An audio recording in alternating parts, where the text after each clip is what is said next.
इस वक्त सेनेटर शेरी रहमान साहिबा अमेरिका में पाकिस्तान की साबिक सफीर और पीपल्स पार्टी की सीनियर रहनुमा है, जिनकी फॉरेन अफेयर्स पे जबरदस्त ग्रिप है। सेनेटर शेरी रहमान साहिबा, thank you so much for joining us. एक तो जो डेलीगेशन बिलावल भुट्टो साहब की सरबराही में गया, जब इंडियन एग्रेशन हुई, पाकिस्तान ने बी फिटिंग रिस्पॉन्स दिया और पहली दफा हमने देखा कि मॉडर्न कन्वेंशन वॉरफेयर में माइटी इंडिया का जो एक तासुर था वो जायल हुआ। लेकिन डिप्लोमेटिकली स्पीकिंग, जिस तरह आपके वफ्द ने मुलाकातें की और जो उसका असर आया और नतायज आए, तो वहां पे भी इंडिया को एक शिकस्त हुई। अब जो कोर्ट का इजलास हुआ और वहां से जो एक उनका एक प्रेस रिलीज जो इशू हुई है, आप उसको इस पूरे बैकड्रॉप में कैसे देखती हैं? क्या उसमें इंडिया अपने लिए कुछ ना कुछ सिफारती कुछ कवर हासिल करने में कामयाब हुआ है आपके ख्याल में? जी, शुक्रिया आदिल। आप परमानेंट कोर्ट की बात कर रहे हैं, हेग में जो है जी। इंडस वाटर्स ट्रीटी के हवाले से जो उन्होंने सेटलमेंट दिया है, सप्लीमेंट्री डिसीजन दिया है, वो तो पाकिस्तान के वाजे फेवर में है। और जहां तक आप भारत की बात कर रहे हैं, देखिए वहां तो उनका जोम तो टूटा है मोदी सरकार का। और जैसे आपने कहा, हजीमत का शिकार हैं इस वक्त भी, एज वी स्पीक, क्योंकि उनके अपने मुल्क में एक सवाल और जवाब का सिलसिला जारी है। उनकी ऑपोजिशन और इवन सिविल सोसाइटी अब सवाल कर रही है कि जो आपने स्ट्रेटेजिक एक ब्लैकआउट रखा हुआ था मुल्क में, अब उसका पर्दा चाक हुआ है। तो उसके हवाले से जो उनको हकीकत का सामना करना पड़ रहा है, वो तो किसी को भा नहीं रही है भारत में। और मोदी सरकार को काफी इस वक्त सवालों का और नेगेटिविटी का जो सामना करना पड़ रहा है जी, क्योंकि उनकी ये सियासी शिकस्त उनके मुल्क में भी इसका ये बायस बन सकती है। जो जो जो उनकी सारी फॉरेन पॉलिसी डोमेस्टिक अपीजमेंट पर मबनी थी, लग तो ऐसी रहा है, और उनका मुल्क भी यही सवाल कर रहा है।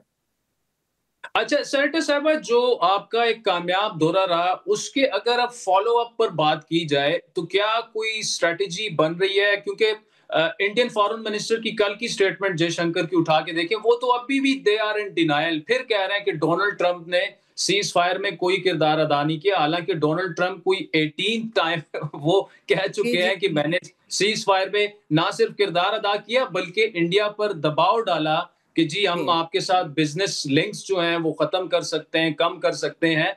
तो अब व्हाट्स द वे फॉरवर्ड? हमारे पास अब स्ट्रैटेजी क्या है? जंग हम जीत गए, सिफारती मैदान में हमें कामयाबी मिली, इसको अब आगे कैसे बढ़ाया जाए एक ऐसे वक्त में जब वो डिनायल में है अभी भी? जी, वो डिनायल में मैं समझती हूँ रहेंगे, क्योंकि उनसे नहीं सामना किया जा रहा हकीकत का, फ्रैंकली। और वो इतना उनको शॉक हुआ है कि वो इसको एक्नॉलेज करने, तस्लीम करने तैयार नहीं हैं। लेकिन एक बात तो है, आप खड़े होके कह दें फिर डोनाल्ड ट्रंप को वाज़ेह तौर पर कि भई आप झूठ बोल रहे हैं। 19 हुँ। दफ़ा उन्होंने ये बात कही है, वो उसका क्रेडिट माँग रहे हैं और आप उनको देना नहीं चाहते। Excuse me. तो ये बात अब आप वाज़ेह तौर पर डिनाई कर रहे हैं। और राजनाथ सिंह ने क्या कहा अभी, कि मैं तो फ़ोन पे था और मुझसे मार्को रूबियो ने ये पूछा, या JD Vance, I don't know किसने उनसे पूछा कि पाकिस्तान तो बात करने तैयार है। ओहो! तो भई इसमें कौन-सा कोई कोई निचला दिखाया जाता है? दोनों साइड्स के से वो बात कर रहे थे, और दोनों से उन्होंने हमसे पूछा होगा, पाकिस्तान ने क्यों कहना है वो बात नहीं करने तैयार है? हमें कोई इस तरह का कन्फ्यूजन नहीं है, ना हम एक स्ट्रेटेजिक एबनॉर्मल चाह रहे हैं जिसमें हम अपनी तकब्बुर को, मतलब दे जस्ट आर इन वो तकब्बुर को पॉलिसी बनाना चाह रहे हैं। जो नॉर्मल मंतकी ममालिक हैं, जो एक Sen, mature, rational decision making के तहत काम कर रहे हैं, वो तो कहते हैं। और हमने बार-बार बाहर भी जाके कहा कि भई हमारा रास्ता तो अमन का है। इनका रास्ता हमें समझ नहीं आ रहा। बाय द वे, जब कोई पूछता था कि ये क्या चाह रहे हैं, उनका तो सिर्फ़ एक कंप्लेंट्स प्रोग्राम था पाकिस्तान के हवाले से, यानी शिकायती पूरा उनका दारोमदार शिकायत पे था, पाकिस्तान के बारे में शिकायत करना। तो भई हम तो इस तरह रोते हुए नहीं गए थे। हमने कहा हमारे पास ये प्लान है, हम ये हकीकत बयान कर रहे हैं, और रास्ता, रोड मैप ये है। खित्ता परमानेंट जंग में नहीं रह सकता। मुस्तकिल अमन की ज़रूरत है किसी सदी के चैलेंजेस को उसका सामना करने के लिए। लेकिन उनको ये बात समझ नहीं आई, तो ज़ाहिर है उनको डिप्लोमैटिक शिकस्त भी हुई है और फ्रैंकली देखिए, दुनिया फिर फ़ातेही से बा अगर आपकी फ़तूहात नहीं होती उस जंग में, तो आपका डिप्लोमैटिक आउटकम भी फ़र्क होता, फ्रैंकली बात कर रही हूँ मैं। लेकिन एक ज़ाहिर है इज़्ज़त से लोग सुन रहे हैं। देखिए, इसमें ये हमें कन्फ्यूज़न में नहीं रहना चाहिए या अपने घर में कन्फ्यूज़न फैलाना चाहिए। भारत एक इकोनॉमिक पावर है, उनके साथ इस वक़्त भी ईयू और यूके साइन कर रहे हैं बड़े-बड़े ट्रेड डील्स, अमेरिका भी करेगा।